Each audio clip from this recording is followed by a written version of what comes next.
महान पिरामिडों की व्याख्या करने के लिए आपको अंतरिक्ष में देखने या खोई हुई परग्रही तकनीकों की खोज करने की आवश्यकता नहीं है।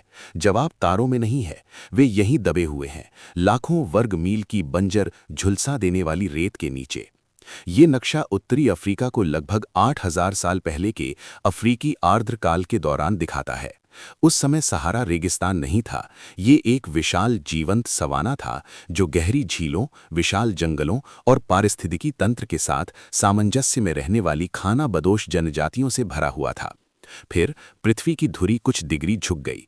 इस बदलाव ने मौसमी मानसून को दूर धकेल दिया, जिससे झीलें कीचड़ में और जंगल धूल में बदल गए।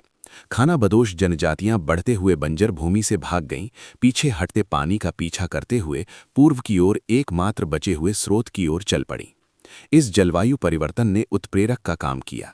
इसने दर्जनों स्वतंत्र घोंतु जनजातियों को भूमि की एक संकीर्ण पट्टी में समेट दिया, जिससे मानव सहयोग का एक ऐसा स्तर सामने आया जो पहले कभी नहीं देखा गया था। यही वो जीवन रेखा है जो उन्हें मिली, नील नदी। ठंडे ताजे पानी की एक निरंतर धारा रेगिस्तान की जानलेवा गर्मी को चीरती हुई बहती थी। हर साल नदी में बाढ़ आ जाती थी। जब पानी उतरता था तो वो अपने पीछे इथियोपियाई पहाड़ों से बहकर आई काली पोषक तत्वों से भरपूर मिट्टी की एक मोटी परत छोड़ जाता था। जब जंगली गेहूं और जौ के बीज उस काली मिट्टी में गिरते थे तो वे लगभग तुरंत अंकुरित हो जाते थे। जीवित रहने के लिए इन पूर्व शिकारियों को दुनिया के पहले इंजीनियर बनना पड़ा। उन्होंने कच्चे पत्थर के औजारों का उपयोग करके नहरों का जाल खोदा और मिट्टी की दीवारें बनाईं, जिससे बाढ़ का पानी रुक जाता था और नदी का पानी उतरने के बाद भी उनकी फसलें लंबे समय तक जीवित रहती थीं। इन प्रणालियों ने अनाज का भारी उत्पादन किया, जो मानवता की पहली वास्तविक संपत्ति थी। लेकिन इस संपत्ति ने गहरे रेगिस्तान से हिंसक हमलावर दलों को आकर्षित किया, जिन्होंने अनाज के भंडारों को लूटने के लिए बस्तियों पर हमला करना शुरू कर दिया। अपनी फसलों की रक्षा के लिए किसानों ने अपनी स्वतंत्रता अपने बीच के सबसे शक्तिशाली रक्षकों को सौंप दी। आज्ञाकारिता के बदले सुरक्षा के इस सौदे ने पहले फिरौन की निरंकुश शक्ति को जन्म दिया। जैसे जैसे फिरौन ने सत्ता को मजबूत किया, उन्हें एक ऐसी कमजोरी का सामना करना पड़ा जिससे वे लड़ नहीं सकते थे, मृत्यु। यदि जनता अपने शासक को एक साधारण व्यक्ति की तरह बूढ़ा होते और मरते हुए देखे तो उसकी दैवीयता का भ्रम टूट जाएगा और राजवंश अपनी पकड़ खो देगा। इस समस्या को हल करने के लिए उन्होंने एक विशाल मनोवैज्ञानिक कथा गढ़ी।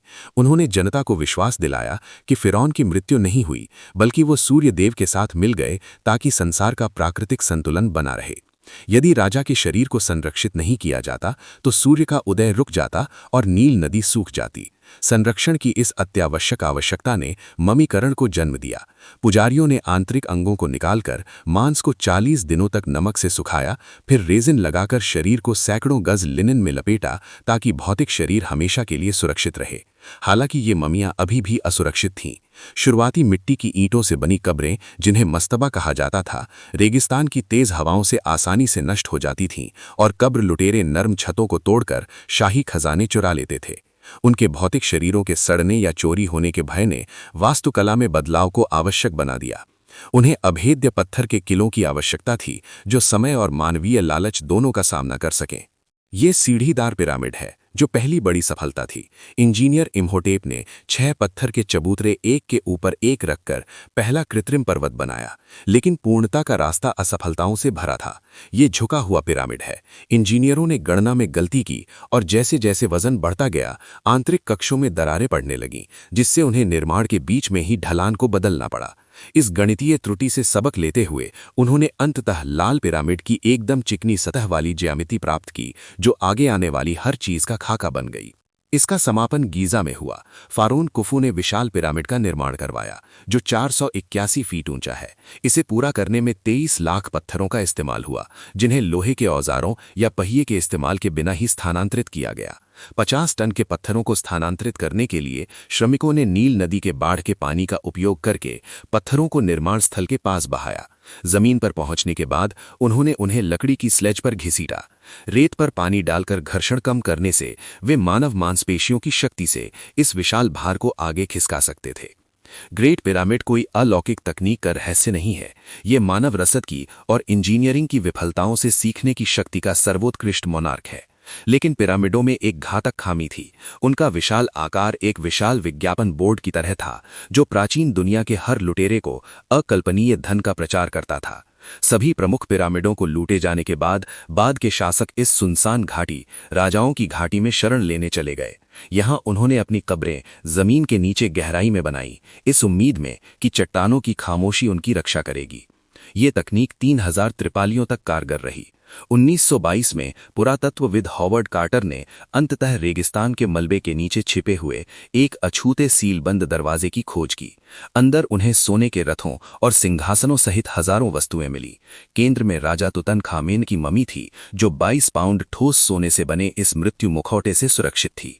हालांकि भूमिगत कब्रों में छिपे होने से तुत्स गोल्ड प्रिजर्व रहा, लेकिन इससे ये संकेत मिलता है कि गीजा के विशाल पिरामिड प्राचीन काल में पूरी तरह से खाली कर दिए गए थे, या ऐसा ही तब तक प्रतीत होता है जब तक हमने आधुनिक तकनीक से अंदर की ओर नहीं देखा। जब खोजकर्ताओं ने पहली बार ग्रेट पिरामिड के केंद्रीय कक्ष में प्रवेश किया तो उन्होंने इसे पूरी तरह से खाली पाया। वहां न तो ममी थी, न कोई खजाना, और ग्रेनाइट पर खुदा हुआ एक भी चित्रलिपि। ये संरचना अत्यंत सटीकता से निर्मित है। 13 एकड़ का आधार 1 डिग्री के अंश के भीतर सही उत्तर दिशा में संरेखित है। दिशा निर्धारण का ये कारनामा कंपास के आविष्कार से बहुत पहले ही हासिल कर लिया गया था। आधुनिक विज्ञान अब उन क्षेत्रों की खोज कर रहा है जहां मनुष्य नहीं पहुंच सकते। स्कैन पिरामिड प्रोजेक्ट में शोधकर्ताओं ने पत्थर के विशाल पिंड के गहरे आंतरिक भाग का पता लगाने के लिए 8 इंच चौड़े शाफ्ट में लघु रोबोटिक रोवर भेजे। 200 फीट ऊपर रोबोट के कैमरे ने तांबे की कीलों से सील किया हुआ एक पत्थर का दरवाजा पाया। थर्मल स्कैन ने पिरामिड के केंद्र में एक विशाल अनछुए खाली